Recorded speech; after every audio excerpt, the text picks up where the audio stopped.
Welcome to this explainer. Let's just dive right in, shall we? When you hear the name Mr. Bean, you probably instantly picture a guy in a brown jacket, pulling some incredibly ridiculous face, and just causing absolute chaos in the most normal everyday situations. I mean, he's a literal global icon of comedy. You could go to nearly any corner of the planet and people know exactly who he is. But what if I told you that the real man behind this hilariously awkward character is the exact opposite? Today, we're taking a deep dive into the fascinating, untold story of Rowan Atkinson. We're going to unpack the brilliant intellect behind the character and see exactly how a really deeply personal struggle was transformed into absolute silent mastery. So right here on the screen is the central paradox we are exploring today. How did a boy who struggled to speak make the whole world laugh? It's a huge question, right? To figure that out, we actually have to travel way back to January 6th, 1955. Long before the Green Mini or that famous knitted teddy bear, Rowan Atkinson was born on a really simple, hardworking farm in Consett, County Durham over in England. From the outside, his life as the youngest of four brothers looked, perfectly normal, the whole picturesque farm life. But on the inside, young Rowan was facing a battle that made him feel entirely isolated from everybody else. Which brings us to Section 1, the boy who struggled. Because for Rowan, things did not start out easy. He had a severe stutter, which made basically every attempt to speak an exhausting battle. And, well, as we all know, kids can be incredibly cruel.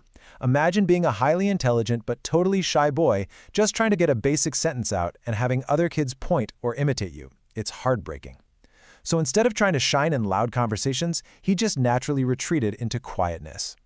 But there's this quote that I think perfectly captures his early life. Sometimes what looks like weakness is secretly training.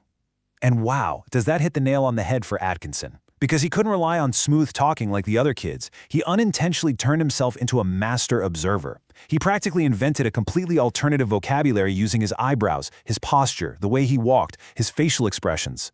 Without even realizing it, this really painful necessity to just avoid speaking was actually a rigorous, brilliant training ground for the comedic genius he was going to unleash on the world later on.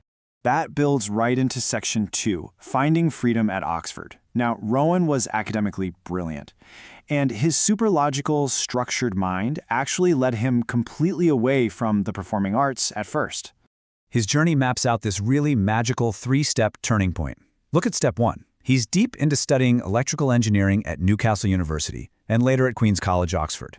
We're talking about a discipline rooted in precision and mechanics, not comedy. But then, step 2 happens. He steps wildly out of his comfort zone and joins an Oxford comedy group. This is where he crosses paths with a writer named Richard Curtis, who basically becomes his lifelong creative partner. And then, step 3, the massive, mind-blowing breakthrough. Rowan discovered that the very second he stepped onto a stage and put on a character, his stutter almost completely vanished. Acting gave him this absolute freedom and fluency. By pretending to be someone else, the mental block that locked up his speech was just gone. And that newfound freedom sparked a massive idea, leading us to this definition right here. Universal comedy. It's humor based purely on physical human behavior, transcending spoken language and cultural barriers. While he was at Oxford, Rowan obsessed over silent comedy legends, guys like Charlie Chaplin. And he had this brilliant realization, actually scratch that, it was a total game changer. He realized that removing language doesn't restrict your audience, it actually expands it. Think about it. If you rely on clever wordplay, only English speakers are going to laugh. But if you rely on the pure awkwardness of human behavior, the entire globe gets the joke. This profound understanding leads us perfectly into Section 3, the birth of Mr. Bean. Rowan basically wanted to engineer the ultimate universal character. He pictured this strange, innocent, grown man who behaved exactly like a toddler, just completely oblivious to normal social rules. Together with Richard Curtis, they meticulously crafted this guy. I mean, right down to the tweed brown jacket, the thin red tie, his absolute best friend in the world, that little knitted teddy bear, and of course, the iconic Green Mini. But, as you can see on this timeline, his career evolution didn't just happen overnight. Look back at 1979.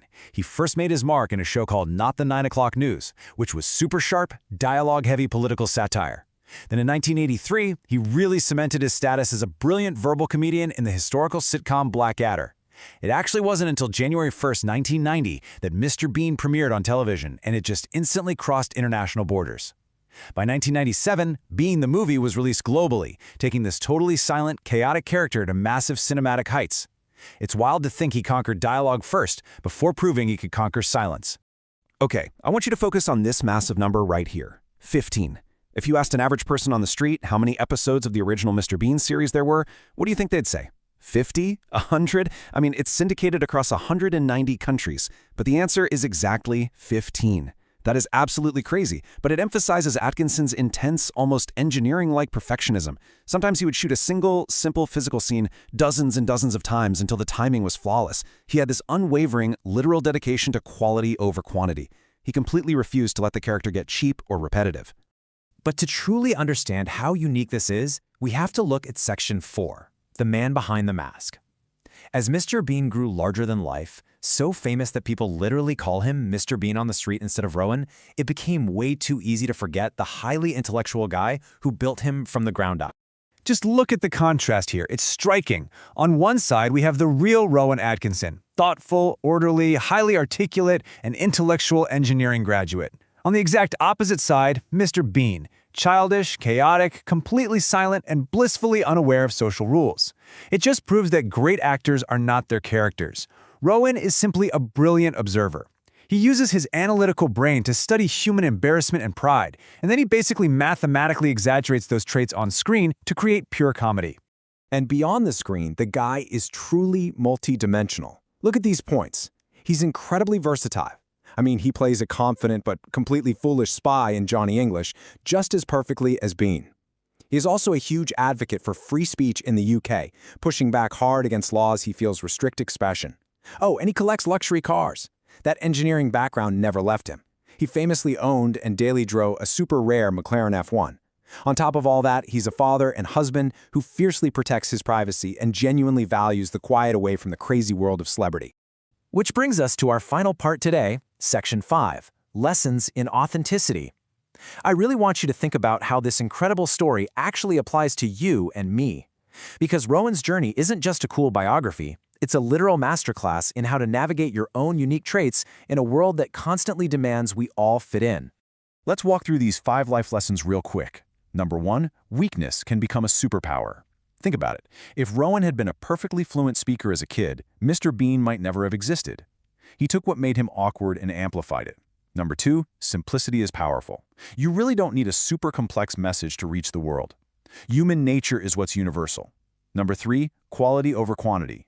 Those 15 episodes prove that slow, careful craftsmanship will always outlast fast, thoughtless content.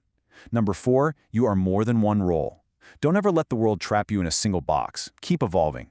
And number 5, stay private, stay grounded. You just don't need constant noise and validation to build a lasting legacy. So I want to leave you with this powerful final thought right here. Stop trying to be perfect, start trying to be real.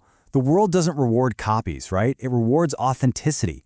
The boy who struggled to speak built a character who didn't need to speak at all. So what is that one thing you're maybe a little insecure about today? What if instead of hiding it, you studied it, shaped it, and actually used it to leave your own timeless mark on the world? Think about that for a second. Thanks so much for joining me on this explainer, and I'll catch you in the next one.